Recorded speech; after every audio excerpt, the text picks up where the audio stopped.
Hey, it's Kristina. Something I don't love talking about, but I should do more often, is talking about mental health issues, specifically depression. I know anxiety is a huge one for people.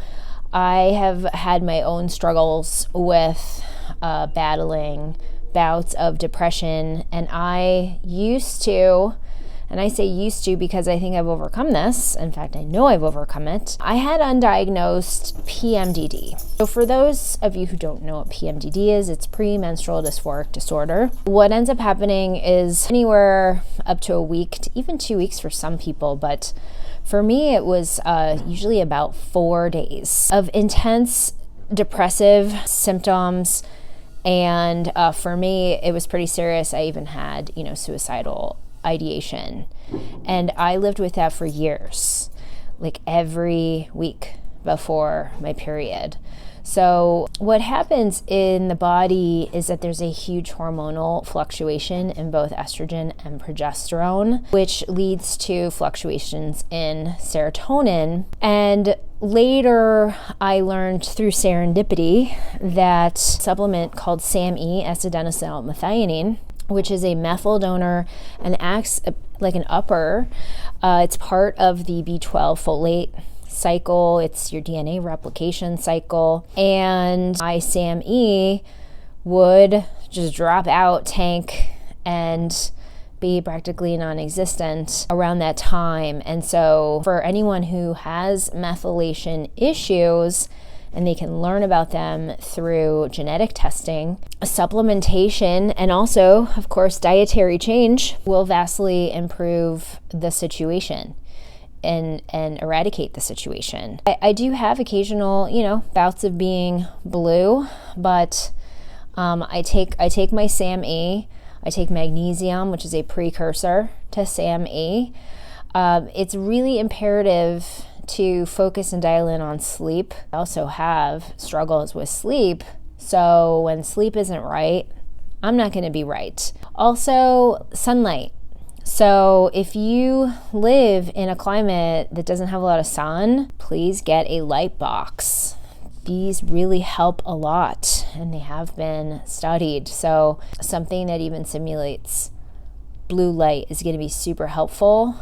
In the wintertime, I keep it on my desk. You can keep it in the bathroom, wherever's convenient for you. I also use quite a bit of aromatherapy in the form of a diffuser, and I use citrus smells. So orange, the scent of orange, the scent of lemon, grapefruit. These are really uplifting. But sunlight, sleep, and sugar. Nearly eradicating sugar from your diet is going to go a long way towards eradicating sugar blues. So when you're on the roller coaster, on the insulin roller coaster, you're also going to be on a mood roller coaster. Sugar really does not help your mood at all. If you've ever seen a little child hopped up on candy and then subsequently having a temper tantrum, you know what I'm talking about. So when you switch the focus over to protein's going to give you the amino acids that you need to make serotonin, dopamine, GABA. GABA, for the anxious folks out there, is the inhibitory calming neurotransmitter. So there are tons of good natural supplements, also like ginkgo biloba, St. John's wort, things that will L-theanine, omega-3 fatty acids, and you may need to take methylated folate, methylated B12, especially if you have methylation issues. Again, genetic testing, nutrigenomic testing can be super helpful to identify. Also B6. B6 is an important cofactor for different cycles and is an important one when it comes to mood. What else? Exercise. Getting outside walking is super beneficial, and any kind of exercise, whether it's yoga, whether it's dance, whether it's strength training, whether it's a hard cardio sweat, you are going to feel so much better after moving your body, because folks in a depressed state tend to curl into themselves and be very lethargic and low energy. So the more you can change just even the expression of the body, then you are speaking to yourself in a different way.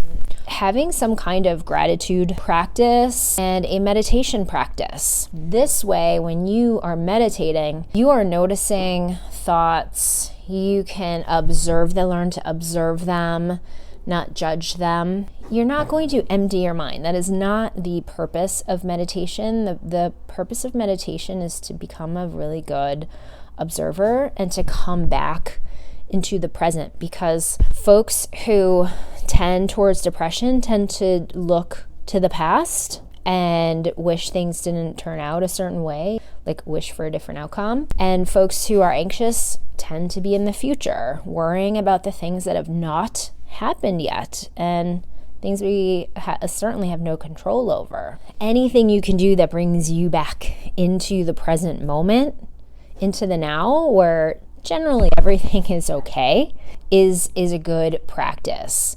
And anything that's distracting, like exercise, is also super helpful. With a gratitude practice, what I like, and I got this from somewhere and I don't remember where, is you want to have a string of, like a journal where you write 5 things that you're grateful for that day, and you do it every day, but without repeating.